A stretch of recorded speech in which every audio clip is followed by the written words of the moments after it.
Magandang umaga. Kayo po ay pitsa 12 ng November.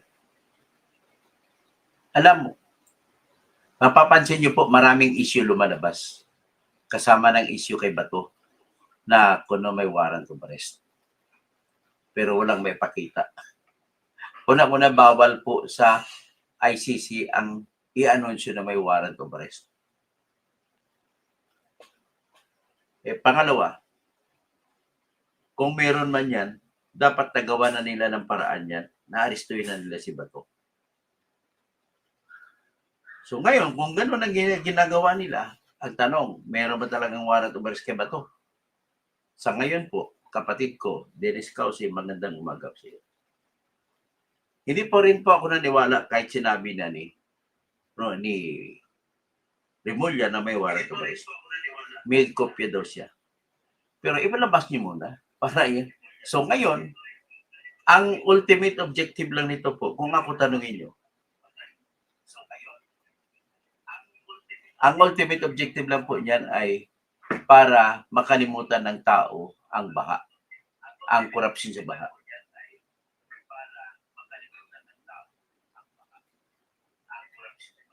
So, anyway,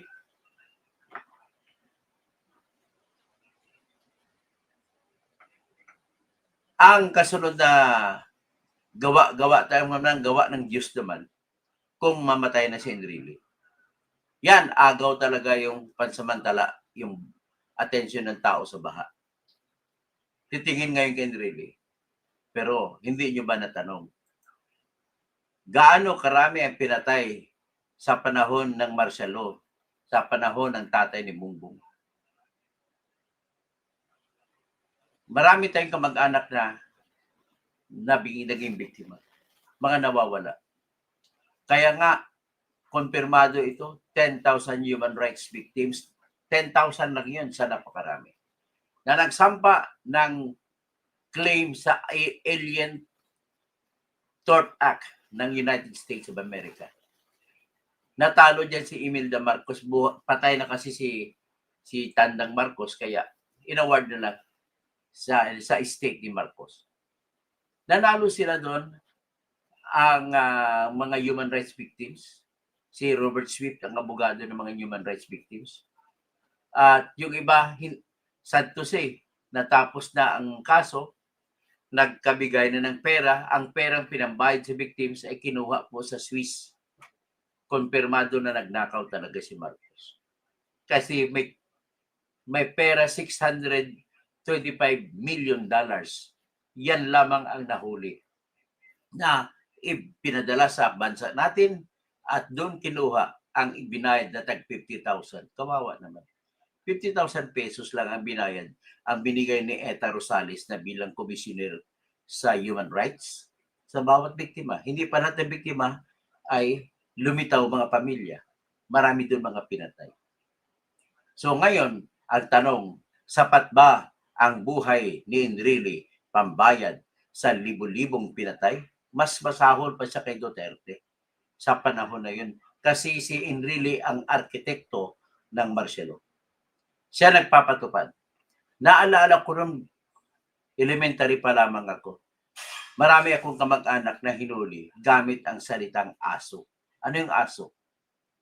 Arrest, seizure, search and seizure order. Hindi judge ang nagpapadala. Si Enrile ang nagpapalabas ng order. Kahit sino suspitsado na mga NPA, na mga kumukontra sa kay Marcos at martial law sa amin nun sa Mindanao, lahat po yan ay basta-basta na lang inaaresto. Yan po ang legasiya ni Enrile. Talagang MD to si Enrile. Alam niyo ba anong MD? Masamang damo. Matagal mamatay. Hanggang ngayon, hanging on to dear life. Buhay pa rin siya hanggang ngayon. Pero, suspetsa namin o coma. How do you pronounce it?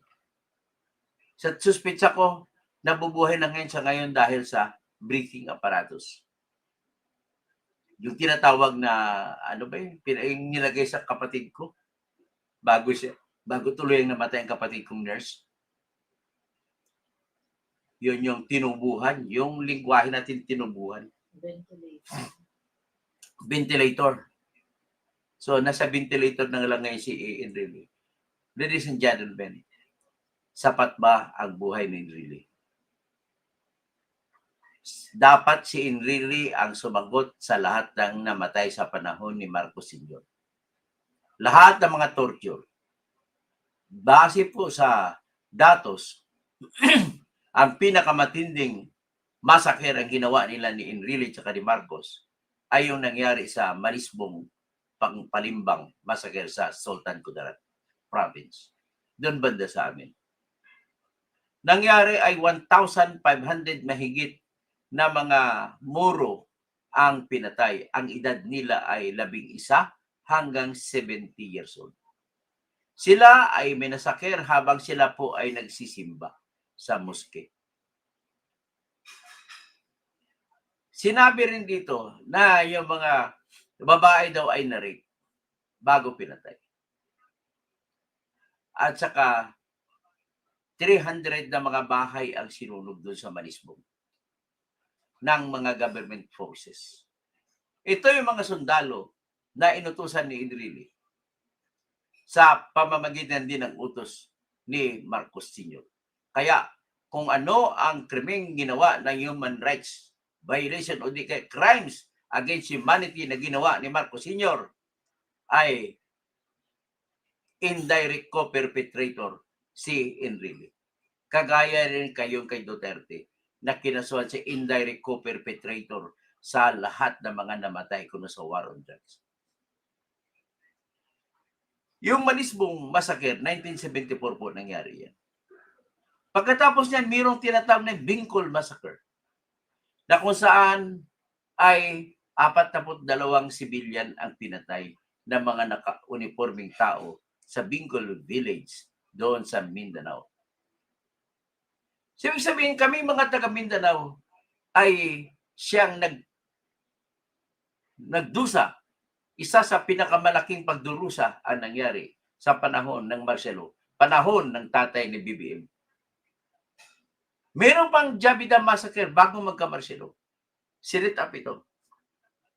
Yung mga sundalo, mga tausog, ang mga batang mga tausog na mga Muslim trainees na tinitrain noon sa Bataan. Tinitrain po sila para manilbihan bilang sundalo na ipapadala ni Marcos Sr. doon sa Sabah para agawin ang Sabah mula sa Malaysia. Ngayon, ang pinaka-issue dito kung bakit nagkaroon ng massacre, nagprotesta po ang mga sundalo, ang mga trainee ng mga tausog, mga Muslim na tausog ang tribo. Ang protesta nila ay pagkain. Korupsyon sa panahon ni Marcos.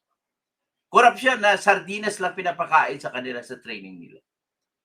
At yung mga protesta na yon, para hindi makarating sa publiko, ay nagdesisyon yung general na naka-assign sa pagtitraining sa kanila na minashingan sila lahat habang nagmamarcha-marcha. Kita mo yan.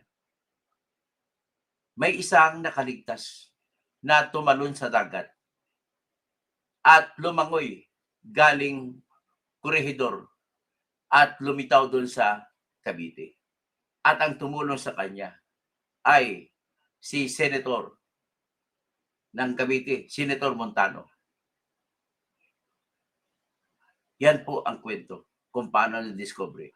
Pagkatapos niyan, ginamit nila ni Noynoy Aquino na plataforma para birahin ng gusto si Marcos Sr.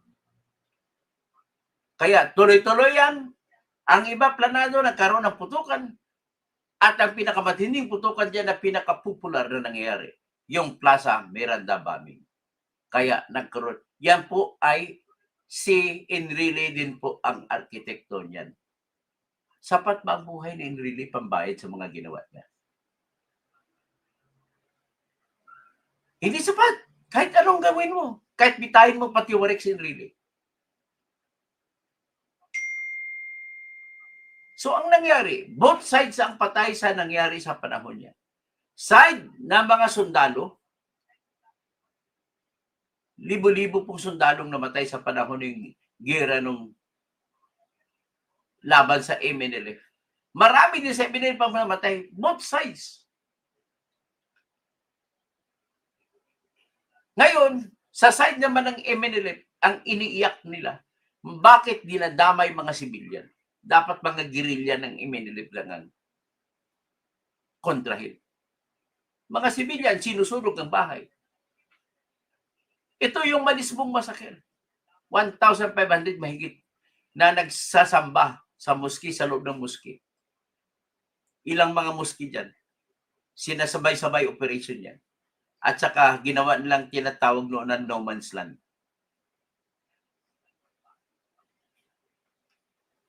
So umusbong yan. Nilibing ng mga sundalo ang mga namatay.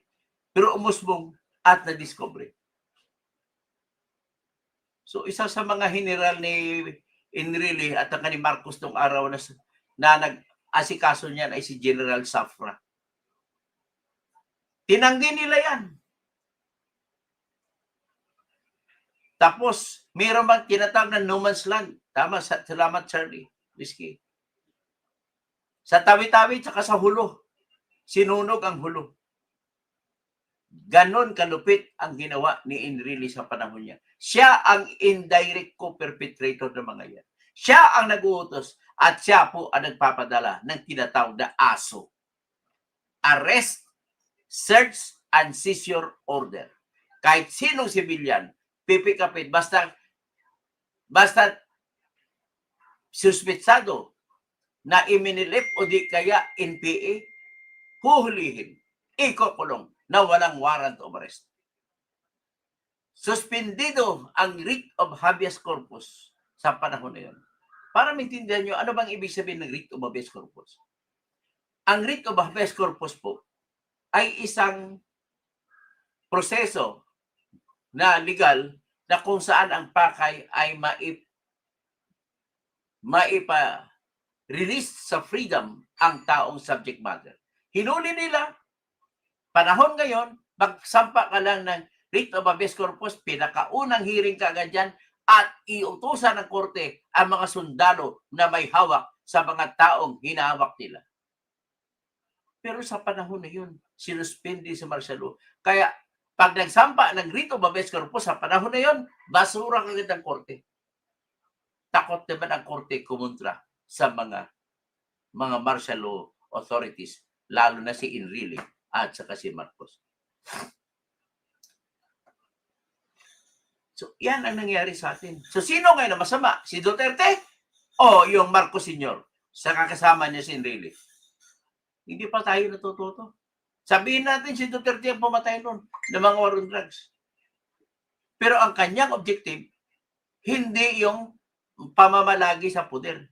Ang kay Marcos, ang pagpapatay niyang tao ay para tumagal siya sa kapangyarihan.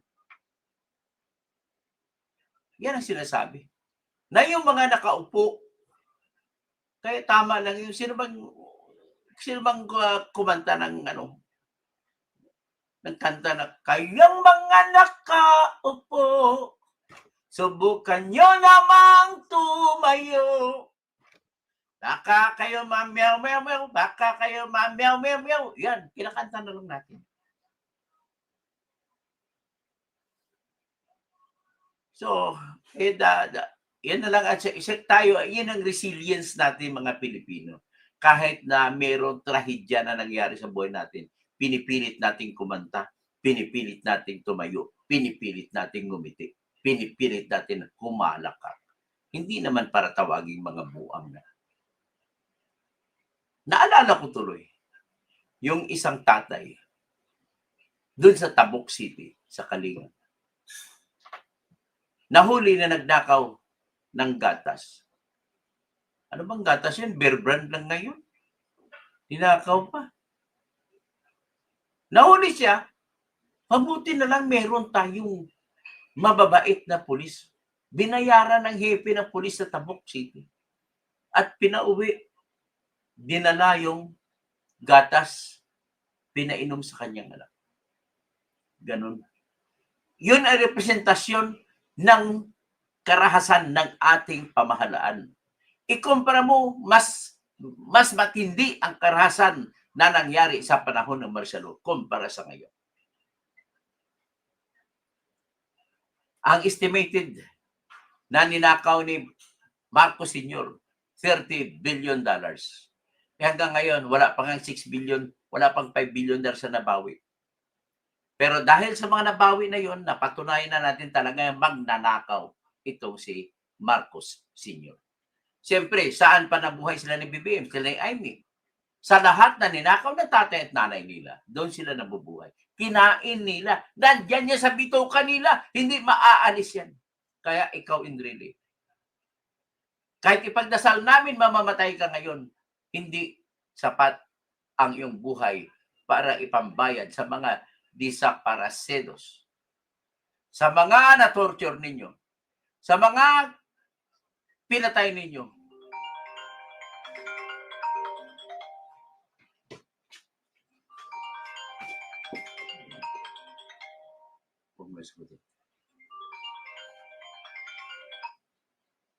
So ngayon, ito po ang nangyari sa panahon na yan. Maliban sa Javidal Massacre, mayroon pang torture at salvaging na 35,000 ang nadokumento na torture. At 3,257 ang nabilang na pinatay. At ang pamamaraan ay ginamitan ng electric shock. Ginamitan ng waterboarding na tinatawag. May iba pang sexual assault. May ibang sinusunog ang kanilang katawan ng sigarilyo. At may tirun pang tinatawag na psychological torture. Ang iba, may report pa ng iba, nasanay na sila gumawa ng sistema. Kinakain na nila ang biktima nila. Kinihiwa ang katawan ng tao, kinakain. Simbolismo, pero yan po ang pagpapatunay na matindi talaga. Hindi mapapatawad ito. Mas mapapatawad pa namin ang tinatawag na tokhang kaysa dito. So ang systemic repression dito, ang inaristo sa panahon in really, siya rin may utos dito sa pamamagitan ng ASO, Arrest, Search and Seizure Order. 70,000 mahigit na pinakulong niya dahil sa ASO na yan.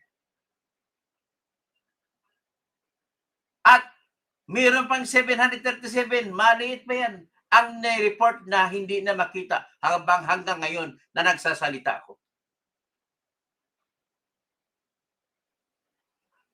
So, yan po ang ating Sa panahon ng gera po, libo-libong sundalo po ang dinadala sa Maynila. At dinadala doon sa Bilona Hospital. Natandaan yan, tandang-tanda yan ng aking kasamang editor na mas matanda sa akin ng konti. Kinikwento sa akin noon sa martial law, nagko-cover siya bilang reporter. Sabi niya, pag pumunta daw siya sa Vilona Hospital, kagad-agad marinig niya ang kanta.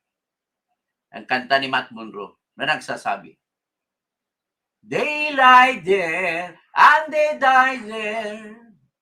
Yan, maraming namamatay ng mga sundalo doon. At hindi lang yan, sa kabilang banda, maraming mga, ang problema kasi, yung mga eminent regulars ay hindi nila mahuli-huli. Ang nahuli nila ay yung mga civilian na mga Maranao, Maguindanao, Tausug. At sinasabi, kayo mga rebelde kayo. Yan ang kahinaan ng kahit sinong gobyerno na lumalaban-laban sa mga rebelde. Walang pakundangan na magtuturo kahit sino sa mamamayan sasabihin rebelde. So, ladies and gentlemen, ang huling balita sa ngayon na mag-live ako, nasa kama pa rin si Enrile. Kaya siguro kung may kanta man ako ialay sa kanya, iisa lang, yung kantang Beatles. Kama, kama, kama, kama, kama. Yeah. Hey, yeah, yeah. Touch Me. Kay ano pala? Kay James Taylor pala nakanta yun.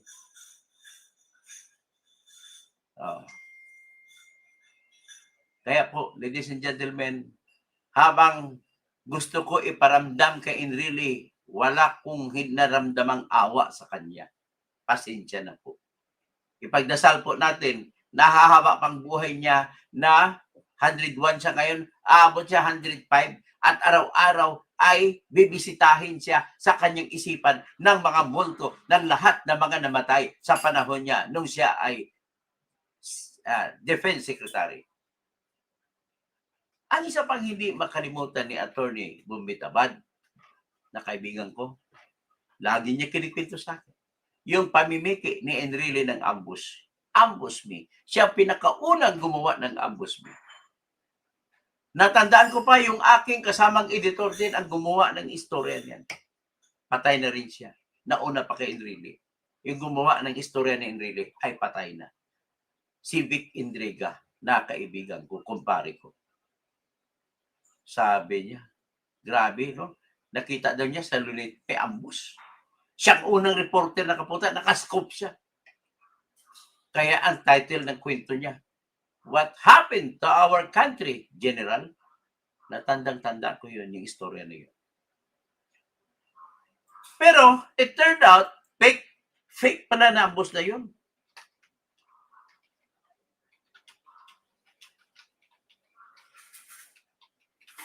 Ganda ng pagkatira ng istorya ni Vic Indriga.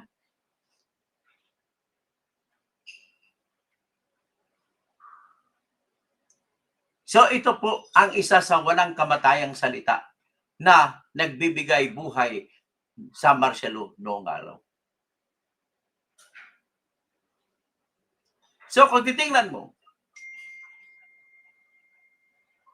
nang dahil doon sa ginawa ni Marcos, noong September 21, 1972, pinroklama niya ang Proclamation 1081. Yan ang tinatawag na martial law decree. At dahil diyan, ang kalayaan natin ay nadurog. At nasuspendido ang kalayaan sa pagrarally.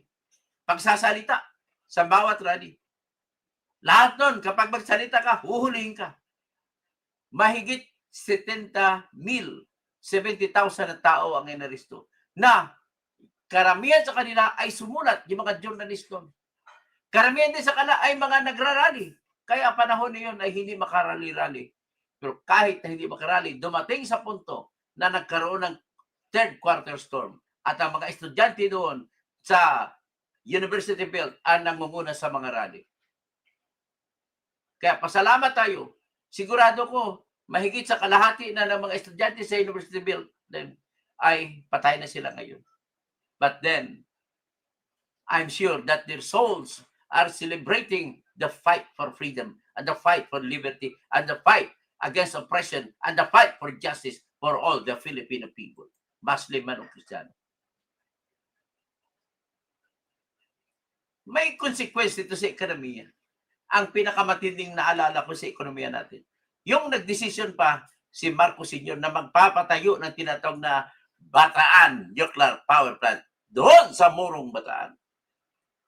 Naalala ko, ako'y estudyante noon sa Coronadal National Comprehensive High School at ako'y tinalaga ng aming school na magiging debate contestant. Nakipagdebate ako. Ang kalaban ko, nakalimutan kong pangalan. Kalaban ko sa debate noon, mga taga-counterparts namin sa Notre Dame. Ang pinagdebatihan namin, yung Bataan Nuclear Power Plant. Ang issue, dapat bang panatilihin ang Bataan Nuclear Power Plant? Because of that, limitado ang aming research materials sa panahon nila. Hindi kagaya ganoon. Marami, may Google na, may AI pa. Lahat ang dami ngayon na source of information. Nagdebate ako noon, ang kinayo ko, yung Bataan Nuclear Power Plant must be stopped at all cost. True enough, nagtagumpay, natigil. Noong 1985, wala na. Pero nagbayad tayo ng utang. Ang inutang dyan na pera ay hinati-hati ang $50 million. kinuha ni Marcos Sr. at saka si Herminio Dicini. Tayo mga Pilipino ang nagbabayad dyan. Buti na lang fully paid na tayo noong 2007. Kakalimutan ba natin yung mga nakaraan natin? At tayo'y nakipagkutsama sa mga anak ng mga halimaw, mga anak ng mga tarantado, mga anak ng mga diktador?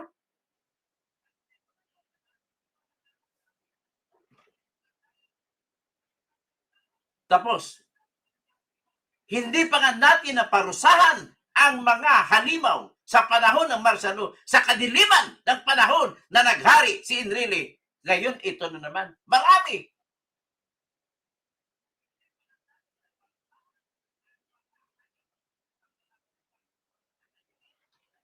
Naasar lang ako maalala ko. Kasi nung college ako, isa ako sa bata na nagrally-rally nung araw laban sa Marciano.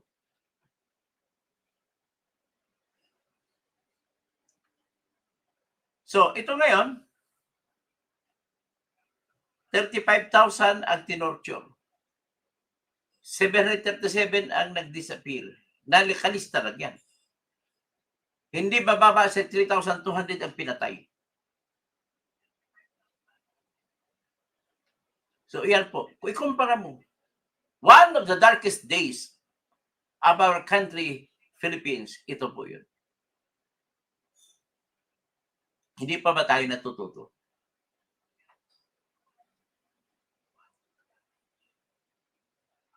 Ang sa atin na lang sa ngayon, for us to pay back to our forebears na nauna sa atin na mga nangamatay na para mabayaran natin ang utang loob sa kanila. Let us begin it individually in us, sa bawat isa sa atin. Ipangako mo sa sarili mo na hindi ka na magnakaw. Hindi ka magnanakaw kahit bibigyan ka ng pagkakataon na magnanakaw. Brad, Albert Ingito, natutuwa ako. One of the best things that happened in my life is when I became a member of Alpha Cosine Theta. Yang fraternity na yan, final yan 1976, October 2 sa Mindanao State University, Marawi Campus. Ang original ng mga members diyan inorganize para sa mga scholars. It is an honor fraternity. Lahat ng mga may honor ang pwede lang diyan pumasok. And I am so proud to tell the story today. How we survived, how I survived, how I graduated from Mindanao State University and maintaining my full scholarship. So kung meron mang isang may papasalamatan ako kay Marcos Sr., yung minentain niya at least hindi niya ginalaw ang scholarship ng mga estudyante kagaya ko. At tuloy kahit ang nanay ko at tatay ko ay hand-to-mouth existence, isang kahig, isang tuka. Pero natatapos ko pa rin ang kursong Bachelor of Science in Civil Engineering. Kaya yan dahilan, ako rin po ay lisensyado civil engineer. Pero but then, let us remember, let us go back, let us travel back to our dark history and bring our candles, light it up for us to see clearly what happened in the dark past. Para natin mabibigyan naman ng katarugan sa ngayon sa iyong magawa. Ang pinakamatutulong mo po, basta kung mabigyan ka ng pagkakataon na magnakaw, huwag kang magnakaw. Number 1 na lesson in life. At para hindi ka tinatawag na tempta o tempt sa mga udyok ng mga kayamanan, lahat naman yan, ang bawat tao ay naghangad na makakain. That's number 1, basic. Number 2, para sila magkaroon ng kaligayahan. Number 3, para sila magkaroon ng pinagyayabang. Pag pumasok ng pag-isip na magyayabang, magnanakaw na ngayon yan. Pambili ng kotse, pambili ng bahay na mag-aral, at ipagmamayabang. Kaya nga, lalabagin nila ngayon ang tinatawag na Artikulo 25 diyan sa Kodigo Sibil ng Pilipinas na nagsasabi, you are prohibited from flaunting your wealth in the period of public want. Ngayon, period of public want ngayon, karamihan sa tao wala. Bakit? Naiipon sa bulsa ng mga iilan na magnanakaw. Hindi na umikot ang pera. Marami akong ginawa ng trabaho sa serbisyo ko, hindi ako makasingil-singil. Sasabihin sa akin, pwede ba utang muna? Utang muna. O yun. Natataka naman ko sa lahat ng mga tao ni Marcos. Natataka ko si Enrile lamang ang maraming lupa sa lahat ng lugar sa Pilipinas. Sa amin, sa General Santos City, may lupa din sa doon. Hectares. Kaya tama itong sinasabi ni Celso Talisik, the original illegal logger. Siya nagkalbo ng mga bundok natin. Kalbo rin ako, ha? Pero ibang kalbo yung pinag-usapan natin. Si Enrile, tanungin mo sa lahat ng lugar sa Pilipinas na may lupa na nakapangalan sa kanya. Ay, alhamdulillah sa mga kapatid ko Muslim. They are one of the groups of Filipinos who suffered the most during the time of Enrile's reign. Kaya kahit pira-pirasuhin pa natin ang katawan ni Enrile, mula sa daliri niya hanggang sa utak niya, hindi pa sapat pambayad sa ginawa niya. Kung pwede na magpetisyon na tanggalin ang mga life-saving apparatuses sa kanyang katawan, gagawin natin. Pero nakakahiya naman siguro mag-file ng petition sa RTC at utusan ng mga doktor na tanggalin ang mga life support systems kay Enrile. Pero sabi kami ng banda, kung manatilis ang buhay kahit na in the dead of the night, kahit na sa tingin mo wala siyang buhay, pero ang isip niya, kinukutya siya ng kanyang pag-iisip. Paano siya makahingi ng tawad sa lahat ng taong pinatay niya?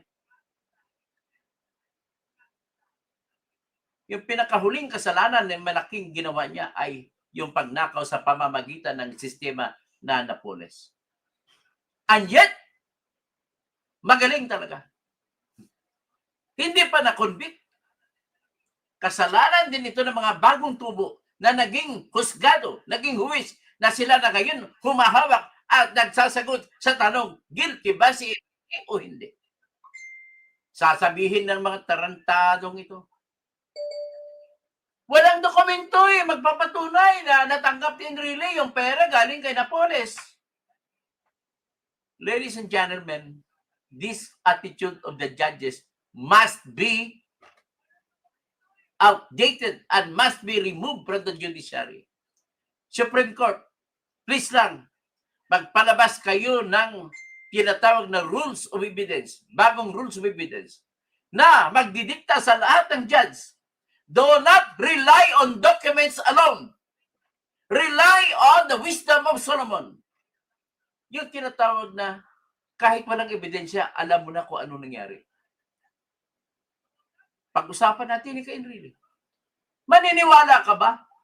Sa loob ng 6 na taon from 2004 until 2010 ay nangyari yung Napoles na pagkukuha ng pera ilang beses sa isang taon. Sa loob ng 6 na taon, mangyayari? Pwede ba mangyari yan? Without Enrile knowing it? Imposible. Dapat yun sana ang rason ng mga hurado na nagdesisyon na i-acquit si Enrile. Dapat i-guilty siya kasi hindi po pwede mangyari na napatunayan ang nakawan pero hindi niyo naturo kung sino nagnakaw. Anong klase na mga husgado kayo? Sandigan Bayan? Wala pong magnanakaw na umaamin. Yan ang number 1.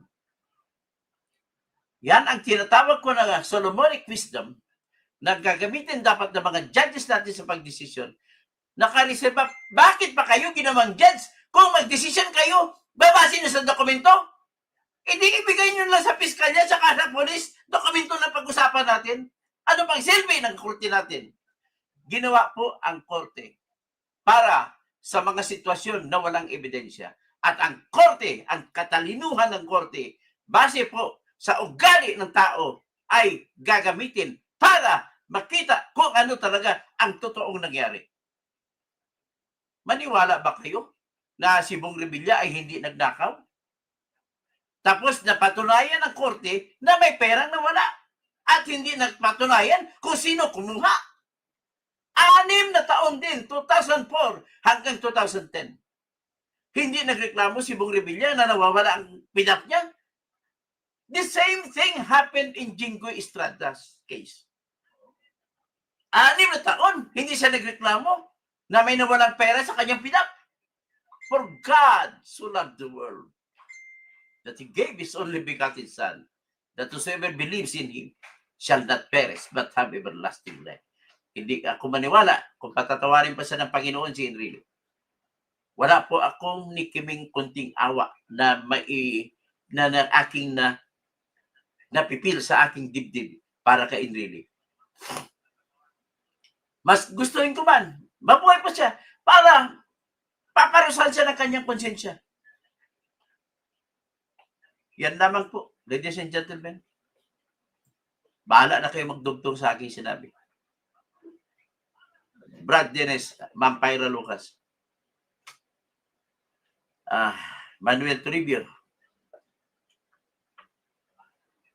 Tapos, Helen, totoo yan, katuto, talakayin mo din. Nanay ni BBM na pinakakurap at kinatulan ng Sandigan Bayan. Arnold Viterbo, good morning, Attorney Toto Kausing of General Trias, Cavite. Palagi ako nakinig sa program. Salamat po, Arnold. Charlie Whiskey, bakit hindi na kinasuhan si Enrile? Yan ang kinatatanungan ko, bakit hindi kinasuhan. Manuel Trivio, pareho ni Bato si Enrile. Charlie Whiskey, pinabomba nga ng mga Marcos ang Tawi-Tawi ng Navy Destroyer. O yan, kapapare kasi ito ng mga edad kaya alam natin mga nangyari nun. Bill NSG, good morning, Engineer Terodor Satanas na ang tingin ko kay Buying. Makakasuka siya. Joel Castronuevo, hello Doc, watching from Australia. Salamat po sa Australia. Mamerto Lawrence, kung hindi ka lang tagapagtanggol ni Duterte, sana maniwala ako sa iyo, Toto. Bakit? Hindi po ako tagapagtanggol ni Duterte, tagapagtanggol po ako ng batas, Mamerto. Tandaan mo, iba yung batas. Paparusan man natin ang tao, pati si Enrile, idaan natin sa batas. Charlie Whiskey, Navy Destroyer ginamit to destroy Tawi-Tawi. Actually, hulo nga, yung hulo na no man's land. Sundalo noon ang kapatid ng nanay ko. Isa siya sa inassign doon sa hulo. Namatay na lang yung aking tito. Kinikwento niya lagi kung paano nangyari doon kasi ano siya, scout ranger. Mary Jean Enriquez, madilim na kasaysayan sa bansa. Edith Galvez, si Kausing Maka Duterte, ikaw. Bahala ka kung anong ibig sabihin. Abisja, si Glock 9 ang kumanta. Niyan, sir, si Glock 9 pala. O, salamat Glock 9, ha? Charlie Caudel, be safe, Toto. Tirador, ingat lang kayo lagi. Rina Torifalma, good morning, Attorney Toto. God bless you and your family. Jack Knight, panahon ng Marcelo, na daming missing person. Narciso, kaya ng si Enrile ang nag-imbento ng Marcelo, karumal-dumal na ginawa ang naggawain. Mary Jean Enriquez, hindi na kasi alam yan ng mga kabataan sa ngayon. Charlie Whiskey, problema, attorney, hindi pa rin na-convicted sila kaya innocent until proven guilty. Salonga Sakal, remember during Marcelo, sino ba ang defense minister ni Marcos? Daming Muslim and Christian ang pinatay at namatay. G. Salvador, huwag kalimutan ang ginawa ni Enrile. Siya ang presidential advisor, bakit hindi niya binigyan ng mabuting advice si Marcos sa loob na Narciso, wala rin nagawa ang mga perang ninakaw nila ni Marcos Sr. Raja Sulaiman, mapipiya, kapipita, idol. Mapipiya, kapipita, langot sa mga pagriakan. Ruo sa Mindanao State University, Marawi. Alberto Ingido, ito na MC1. Alberto Ingito, brad ko sa fraternity namin. Maranao. So, sa mga pakat, akan ruo sa Maguindanao, Sur, Ago Norte, mapipya kapipita sa inyo langon. Insala, syukran sa inyo langon.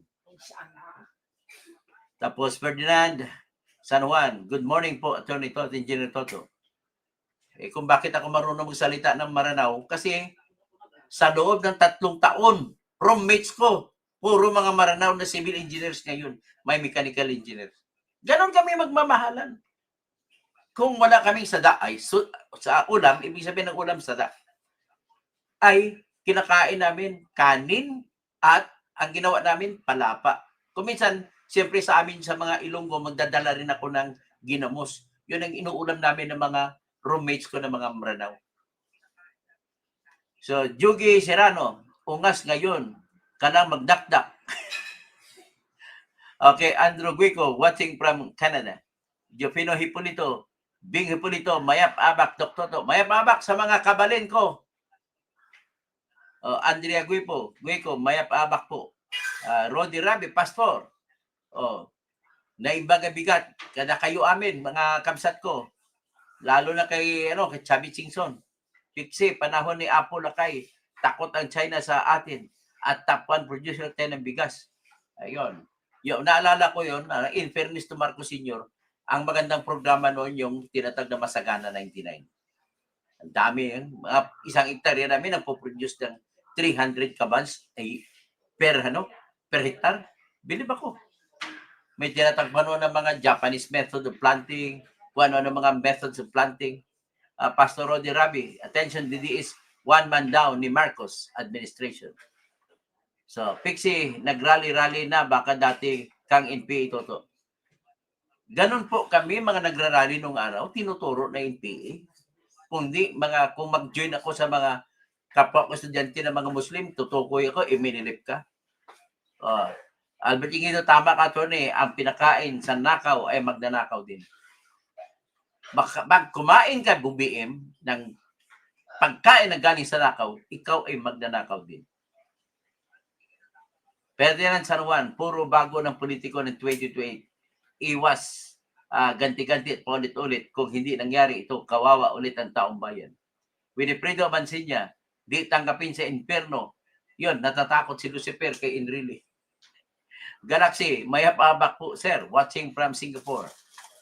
It's midnight. Katoto, totoo ba na may dinaga na mga tao sa Wanigo Bridge? Hindi lang po dyan. Dyan pa rin sa Film Center. Film Center sa CCP. Sa kagustuhan ni Imelda na magpasikat sa buong mundo. Minadali ang pag-construct ng Film Center. Kahit basa pa yung simento. Minadali. Kaya ang resulta, mahigit halos 50 na trabahante ang nalubugan ng mga simento na basa pa.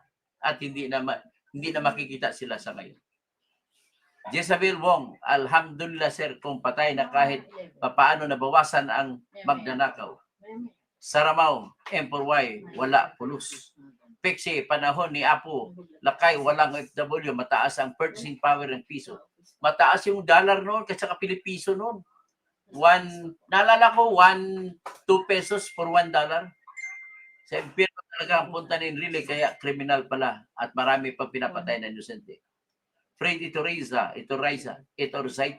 I remember when I was appointed as GM Mindanao, I met a lot of prominent people that time and most of them told me that GPA denuded almost the forest in Mindanao. Siya po nagpalaging sa amin. Mabuhay ka, Katoto, from Palawan. Gaily Ramirez, kuya, matagal na siyang mamatay. Yan, mahirap. Pixie, si Duterte, pinayagan ang minahan, kukunti lang yung minamina sa panahon ni Duterte, huwag kang padala sa mga kwentong Pixie. Kunti lang yun na nakakuha ni Duterte kung meron man. Rolando Lerma, my parents lost huge land properties during the Marcos regime. Kasi kinokumpiska niya nga eh. Roy, shout out parente, dire sa Alberta, Canada. So, shout out kay Mr. Roy. Akon nga parente. Jezabel Wong. Sana sir sa 18 tops na si Bangag. Pixie, gusto ng China sa panahon ni Duterte gumawa ng dam sa Sierra Madre. Roel Villamora, sila yung nagpapasasa sa kaban ng Pilipinas. Ferdinand San Juan, puro pagsamantala sa pundo ng bayan, taong bayan, talo at mga at nga sa mga nangyayari. Puro pagnanakaw ang mga ito. Walang tulak kabigin. Fred Itorazaita, his dummy insidio was mga si Uloy Rua. Pag Rua, di kamag-anak ni Duterte. Di ba? Rodrigo Rua Duterte is also a land and lagging business grabber. Some disagree with his method to export lags instead process or semi-prices where you can provide employment. Jan T. Kausing, Julian Kausing. Mabuhay ka, idol from Antipolo. May kamag-anak pala ko dyan sa Antipolo. Si Julian Kausing. Jess Del Rosario. Ayun nga po ang problema. Ang mga judges ang corrupt at incompetent. Joji Operio. Ano ba ito ni Atty. Mike Operio? Operario pala yun. Si Dilima, pinawalang sala din ni si Espinosa. Roel Villanueva. Salud po Dr. Toto. Watching from Limatiken.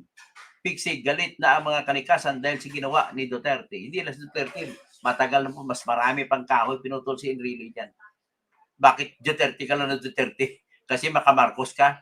Jezabel Wong, hindi siya pwede kawan, sir. Oliver Tao, yung nanay ko po si Raul Lavillas. Okay. Ferdinand San Juan, pati batas ninanakaw sa taong bayan, puro pabor sa politiko. Albert Ingreto, tama, Saba, mabuhay siya sa kama at kainin siya ng konsensya. God bless you, bro. Albert Ingito. Bing Lanceta, lagi kita pinapanood. Salamat po. Prospero Rodriguez, well said and well done. Salamat po. Slick Rick, Pixie, kain ka po. Kain po. Dedimo Alcobendas. Good morning, Toto. Idol, naniwala akong hindi mo masusupil ang korupsyon dito sa Pilipinas kasi ang lahat ng yan, pera ang nagpapagalaw. Oswaldo Acompañado, yes, and really is the pioneer of illegal logging in Las Navas, Northern Samar, at the height of martial law. Hindi mo, akala ko sa Mindanao na siya naglalaging, diyan pala sa Las Navas, Samar. Grabe.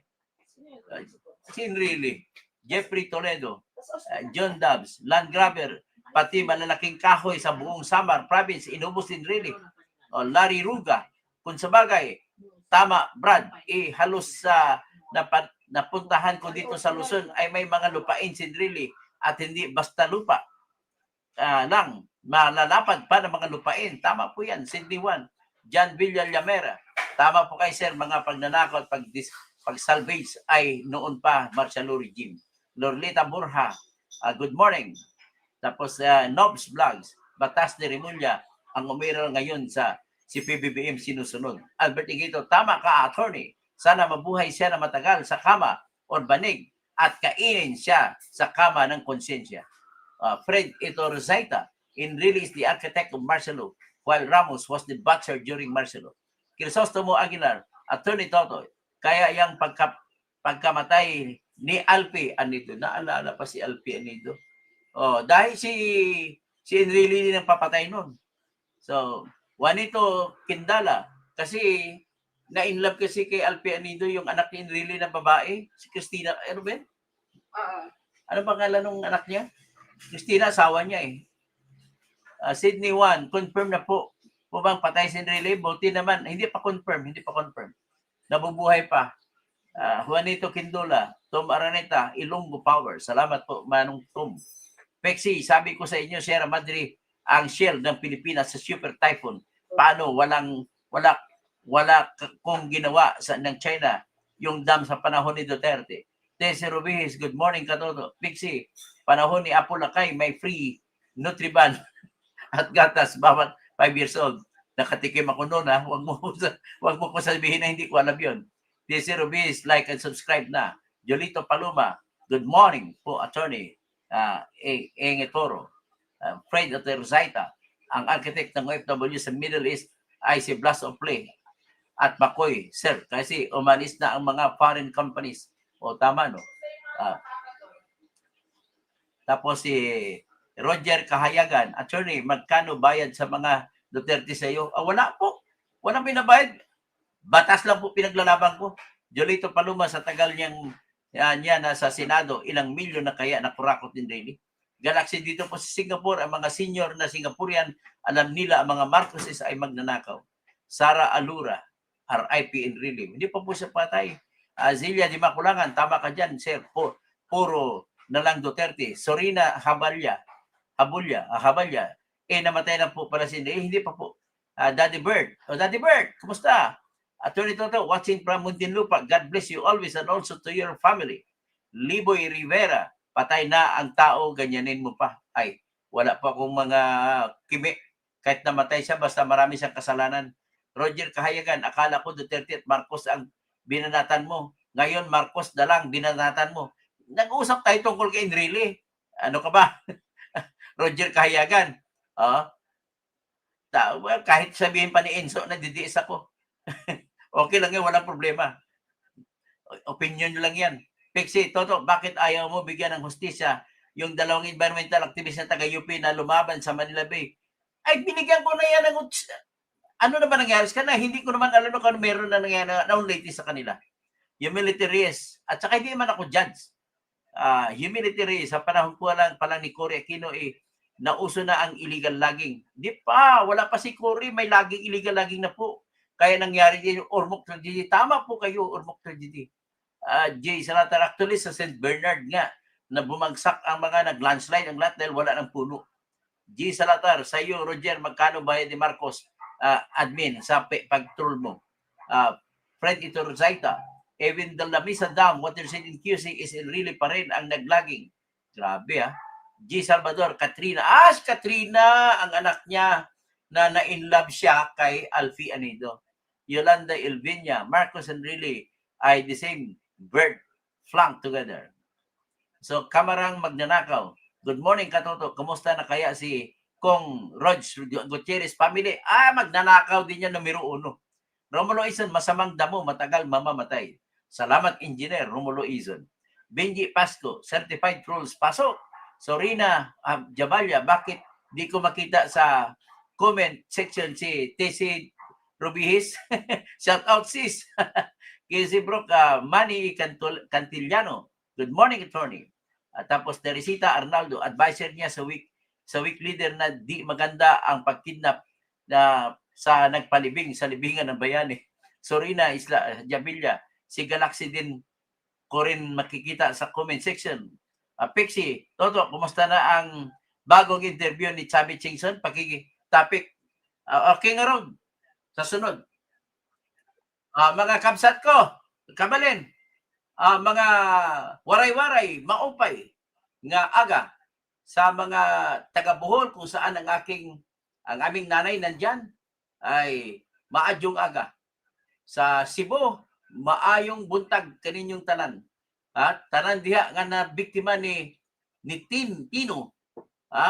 Apil na diha si congressman na wala-wala, papasyal-pasyal, Joke Prasco. Sino pa? Sa Coronadal, maayong aga kay Mayor yung Ohina.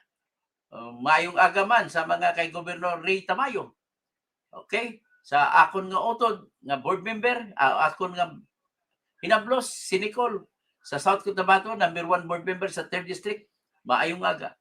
So, yan na po lahat sa mapiyakapipita sa mga pagari, ago pakatakan, ro sa barn, maray may naat sa mga tausog, at saka maradyaw nga aga sa lahat ng mga Surigao. Okay? At saka, buenas dias a todos, how do I call it?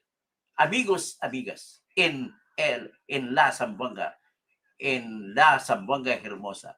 Yung military, si EJK sila, ng EJK, pero yung Marcelo, era, Hisinda, Mindula. Okay? Nice, we are living on a jet plane.